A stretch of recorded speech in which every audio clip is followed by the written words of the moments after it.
He's Mr. Anderson on Ballers, and right now playing Dr. Aaron Glassman on the most watched drama on television on ABC, The Good Doctor. Season 1 just concluded. Season 2 already renewed. Great to see you, Richard Schiff. Pleasure to be here. Nice to see you. Wearing that Yankee cap.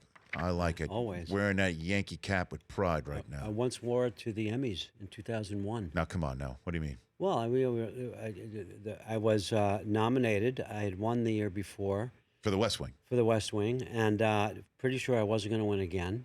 And I had tickets in Phoenix. That the World Series and the Emmys coincided because of the delay because of 9/11. Right.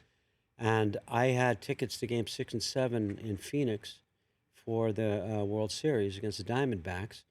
The Yankees took the three greatest games ever played in the World Series in New York. I was working, so I couldn't go to that. That was Jeter's Mr. November moment. That's right. Uh-huh. And Brocious hit one out too, I think in the 9th inning. And we got blown away. Pettit, remember, was tipping pitches, it turned out, revealed later in Sports Illustrated. We lost 16-3 in Game 6.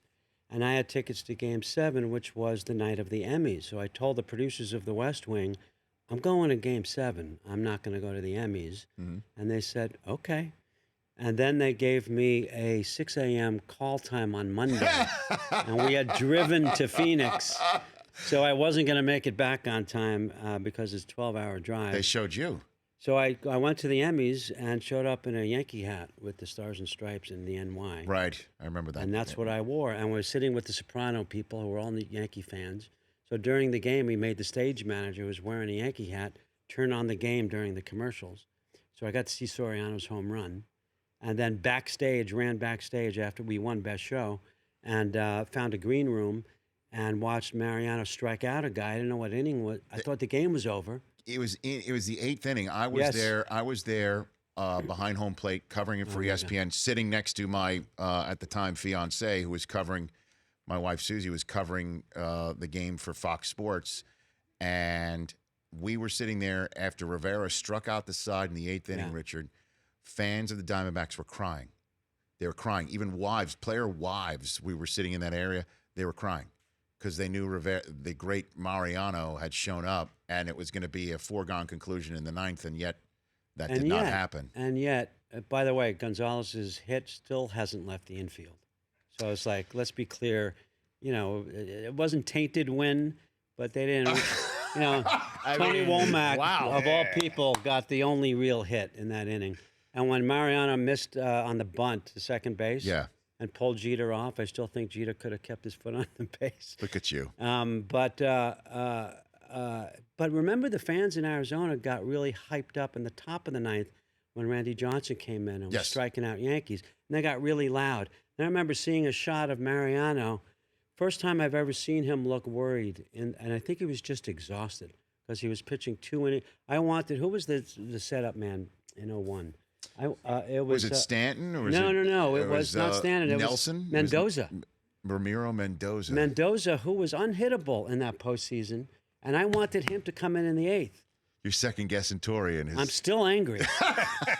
Pulling in the infield. But were you alone in that green room, or did some of the Sopranos cast members come with you too? Or no, what? I thought I was alone. Mm-hmm. And after Mariano struck out the guy in the 8th inning, I went, yeah, and turned around and realized for 4 minutes I was blocking these two people sitting on the couch who said nothing.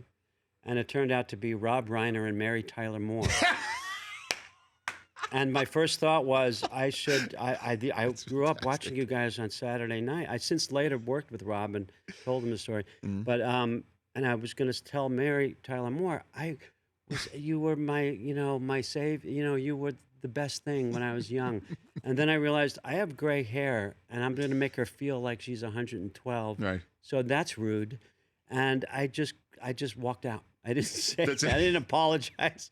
I didn't say anything. I just felt so bad. That's fantastic. And watched the horror on some other TV. Richard Schiff here on the Rich Eisen Show. Are you at all Aaron Boone, we didn't discuss this on the show today, but Aaron Boone said he's thinking of dropping Giancarlo Stanton down in the order. He has just been awful ever since he had that 2 home run game. Obviously, he had one in first game. That's a panic move. Well, it's April 18th. No. They look bad. and they've looked bad since midway through spring training. I'll turn off my phone. No problem. They started out 9-1 in spring training, and then they started coasting along. Right. The Red Sox started out mediocre and then started winning everything in spring training, and that's continued into the season. And I wonder about Aaron Boone. Is anyone else?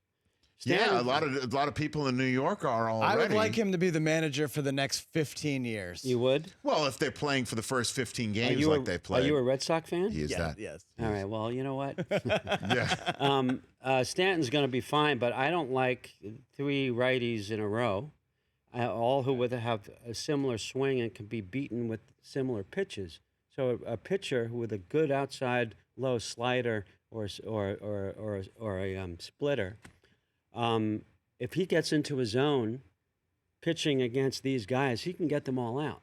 I want to see Didi. I want to see Bird come back and break up that 3 righties in a row. I'm not worried about Stanton in the long run. I guess that would be the idea about it. But it has been a difficult start, and I do wonder, even because I wanted his binder to be thrown off of a cliff, never to be seen again. I do wonder if Girardi would have gotten this team off to a better start. I do think about that. You have to assume that he would. His preparation was, bar none. I mean, he was very thorough as a manager.